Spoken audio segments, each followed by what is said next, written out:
Yeah, so I'm in Oakland, and I think you used to be in NorCal. You were in the vicinity of UC Davis, I believe. So I actually lived in Berkeley for a while. Basically, yeah, I lived in Berkeley for a while, and then I went to graduate school at UC Davis. So I did live in California for a long time. Cool. Yeah, a mentor of mine, I consider him that, I guess. Jeffrey Friedman. He's actually a journal of a editor of a journal called Critical Review, social science journal. He was out here for years, and he did live here briefly. Yeah, it's definitely kind of a brain hub, and I've grown to appreciate that. And you know, places like Boston, Austin too, I think would be sort of a junior partner in that constellation. And then, yeah, so it's interesting. As coronavirus has made trying to hang out with anyone, IRL, so difficult, I find myself sort of falling back on the psychic boost I get from sort of being like in a brain hub or something. It's like, well, there, it's sort of petty and status oriented, I admit, but it's like, well, so I don't get to actually see a lot of these people face to face anymore, but just knowing they're nearby somehow. Yeah. I hear you, man. I hear you. It's definitely a lot of energy. I would never live in Boston because I don't like the weather. But Boston's obviously similar. Arguably, in some areas, it's better. Like if you're doing farm, if you're doing other things like that, Boston is the place to be. If you're doing, tech, IT, obviously, Bay Area, they're very complementary. But I think it's the same sort of energy that's going on, and it's definitely a palpable thing. Definitely a palpable thing. Did you say? What did you say about Boston? If you're doing pharmaceuticals. Oh, pharmaceuticals, right? So Boston has Boston's a pharmaceutical hub, right? Like whereas like Northern California is a tech hub. Yeah, so I mean, there's a lot of stuff going on in the Bay Area too with Genentech and a lot of stuff like that, and it's just the universities, a lot of critical mass, a lot of smart people, Yeah. So nominally this discussion is about the eclipse of secular right, the blog that it looks to have been in play from about 2008 until last year. Looks like the last post went up on secular right. Yep. So to people who might be hearing this and not sure what secular right is a blog that went up in the 2000s when 2008 fall. I knew it was around the same time as Blogging Heads. They're sort of contemporaries. Blogging Heads beats it by a couple of years, and it's not the same kind of pursuit at all. It's just I lump these things together in my mind because I'm not. So yeah, and it was born at a time when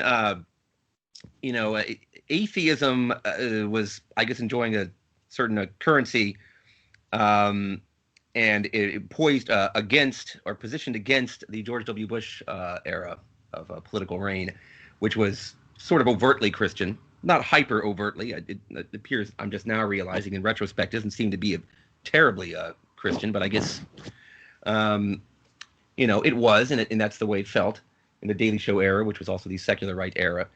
But it doesn't seem all that relevant anymore. There's a new kind of conservatism, and maybe you want to explain what the differences are. I guess I would quickly just say that I feel like South Park Republicanism, that was a book that came out in the 2000s. I believe the author was a guy named Chris Anderson, but I might be getting him confused with the Long Tail guy, the guy who wrote that book.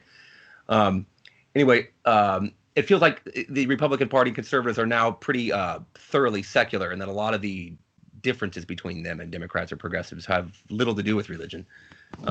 What do you have to say about that, if anything? Yeah, no, so you're right. So actually, one of the co-founders of Secular Right, Walter Olson, emailed me, or actually messaged me on Twitter a couple of weeks ago, and he's like, I think I'm going to take the Secular Right Twitter account private, and I will probably put up a final post because it just kind of petered out. There was no final... I mean, so I own the domain, and I've been hosting it for many years, but I post after like 2010. I probably posted like, once every 6 months max, So I mostly left to Andrew Stutterford, a few other people, occasionally Walter. I think you came on for a while. There have been other people who've asked to be contributors, and I've left to be contributors. So your general outline is correct in the broad sketch. So it was Brian C. Anderson, who's actually editor of City Journal, by the way, for South Republican, and he actually, I'm friendly with him. I'm actually submitting another piece to City Journal that should be out soon, and then another piece in the future. So I'm going to have a long-term relationship with City Journal. I really like City Journal. I actually disagreed with Brian's thesis back in the 2000s because I felt like South Park Republicanism, in a way, was conceding the cultural war to the left and then saying that we won, if that made sense. But aside from that, right, okay, yeah, culture in, I guess I'd say, the thin sense of just sort of a gruff sort of libertinism expressed in that show having won. Okay, yeah, that seems. Yeah, which, again, this is like, I think it's not a big deal now. Honestly, like, we have other issues, extra five. But back then, I just always felt like with Brian's idea there was just like, are you just saying that, like, we're just gonna let them win and then call it good and say that we actually? I mean, it just seemed kind of like a weird pivot. But so secular right emerged in the context of, frankly, Heather McDonald, who was a contributor. She is actually at the Manhattan Institute, contributed to City Journal. Heather's great. She's an atheist. She wrote an article about her atheism, I think in 2006, for the American Conservative. And there was a cultural Christianity, also rooted in the just the establishment integration of the religious right into conservatism and republicanism that rubbed her the wrong way. And she was bothered a lot, I know, at the time, and it's in the American Conservative article, about the hypocrisy of conservative intellectuals, many of whom were very atheist or secular themselves, but would not really speak about that view and kind of let people think that the movement was religious for coalitional reasons. The reason I started the blog and I started the domain and I emailed Heather, and because she sent out an email blast to a bunch of secular conservative people that I was on after, I think, the 2008 election. And there was a lot of frustration about what was going on with the party, what was going on with the conservative movement. My goal there was to say, there are conservative people that are not religious, that are conservative for reasons that have nothing to do with religion.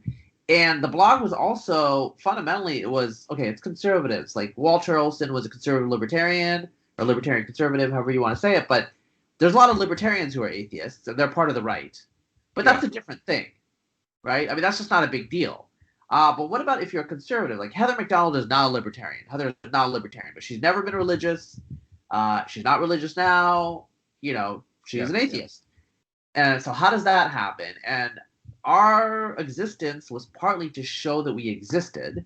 I'm an atheist. I started out as a libertarian, and I still have leanings in that way when possible, but I've become more and more traditionally conservative over the years, especially as the culture has moved left and more radically.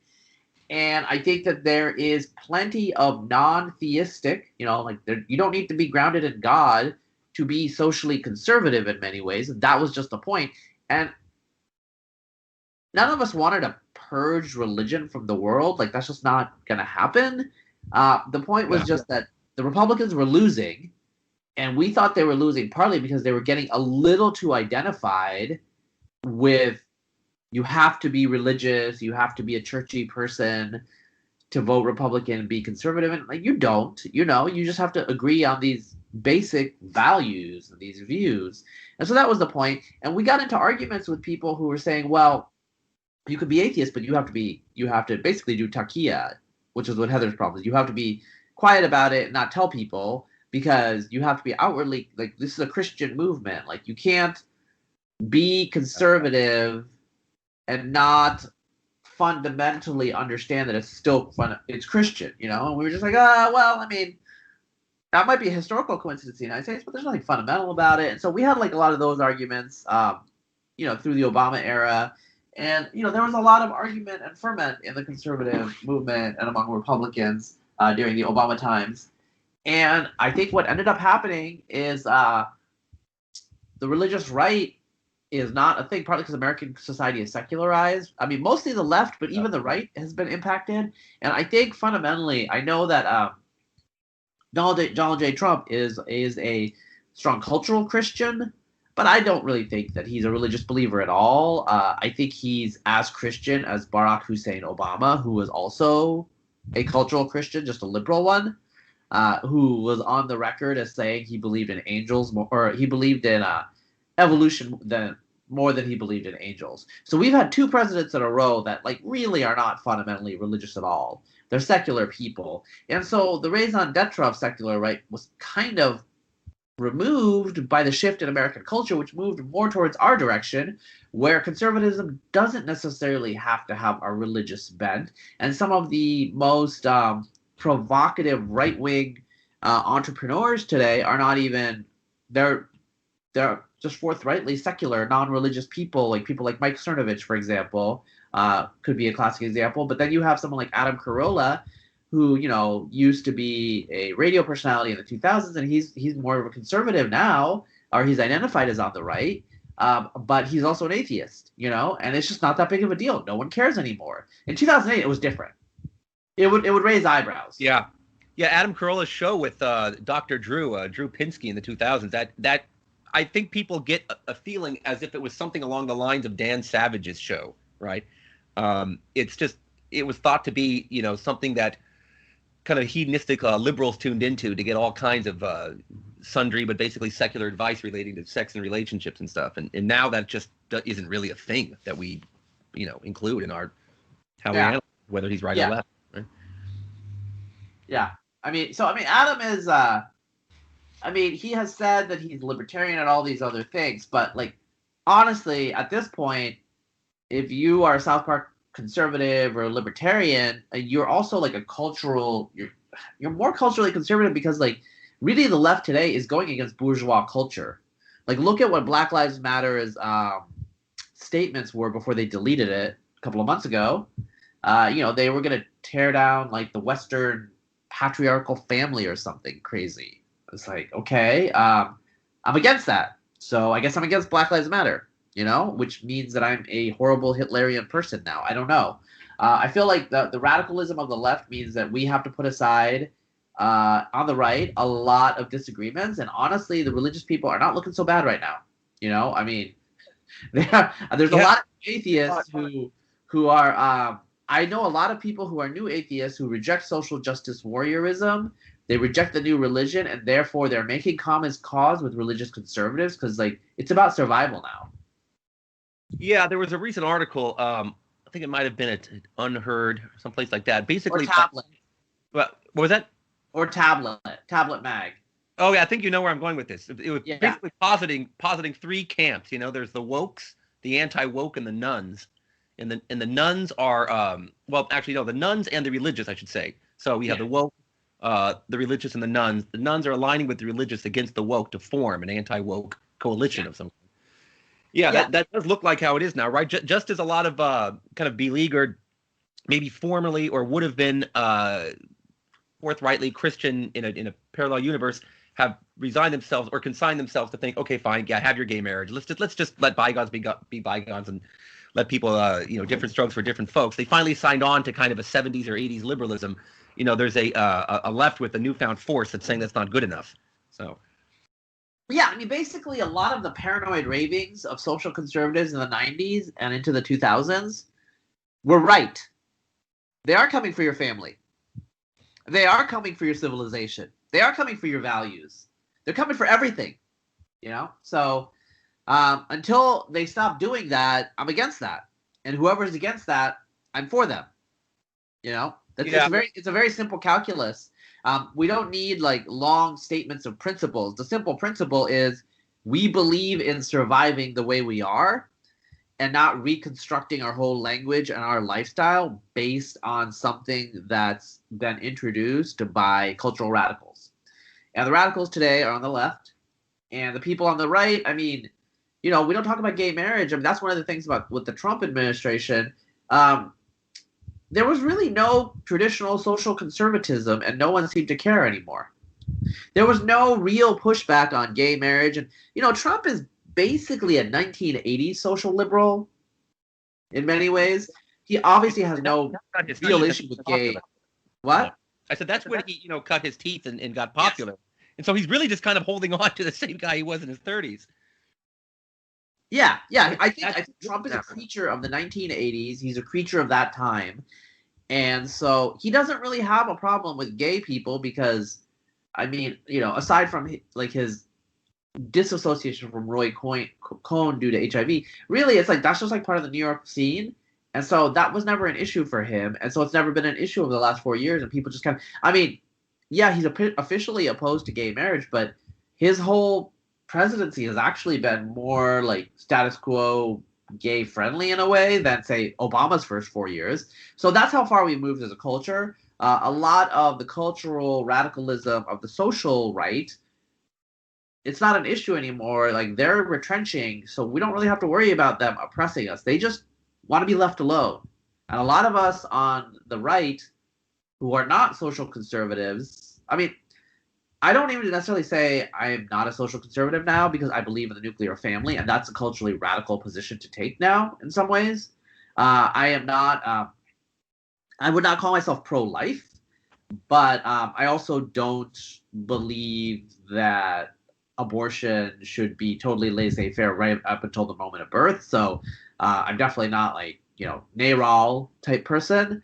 And I'm very, very skeptical of public funding for abortion because I do think that it's a serious moral issue for a lot of people and we have to respect that. But, those are details.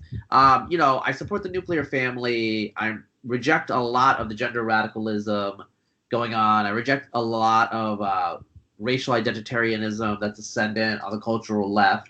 So therefore, I'm on the right. And, it has nothing to do with religion now.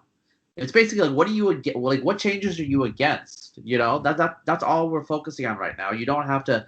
They're not asking you to be baptized. They're not trying to save your soul.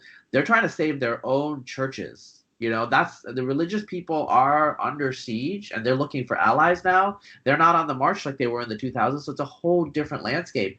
Secular conservatism is just conservatism now. Like in 2008, there were people who literally said like, you can't be a non-religious conservative. That's just like a logical contradiction. Conservatism is necessarily religious. They would not say that today. They just wouldn't. Yeah. They know it's not true. Like Donald J. Trump, I mean, some evangelicals have basically lied, in my opinion, lied to themselves and said he's a baby Christian and that he's had newfound faith. That's obviously BS. Does anyone believe that? No, nobody believes that. The guy is who he always was. He is a nominal mainline Protestant, and he is very transactional.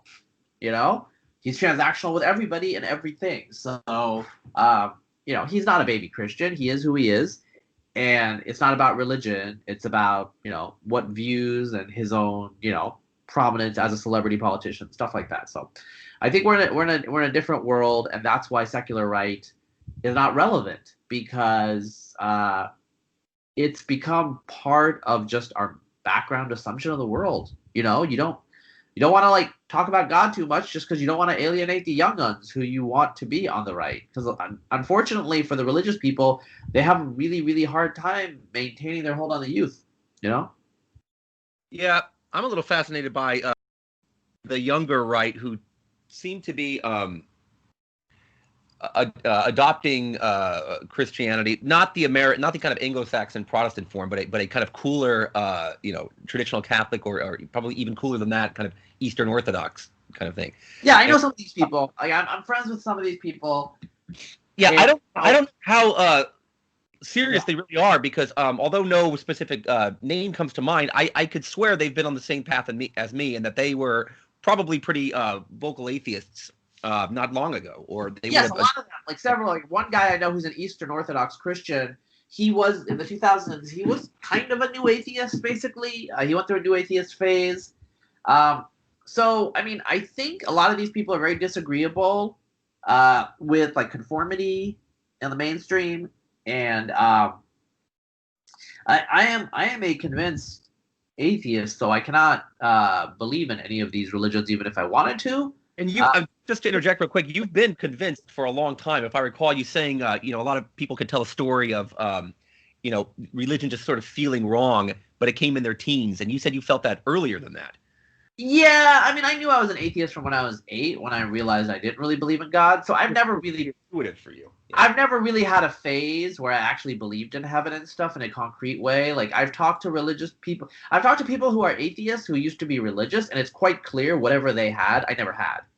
So if you talked to me when I was 7, I would have said I was Muslim.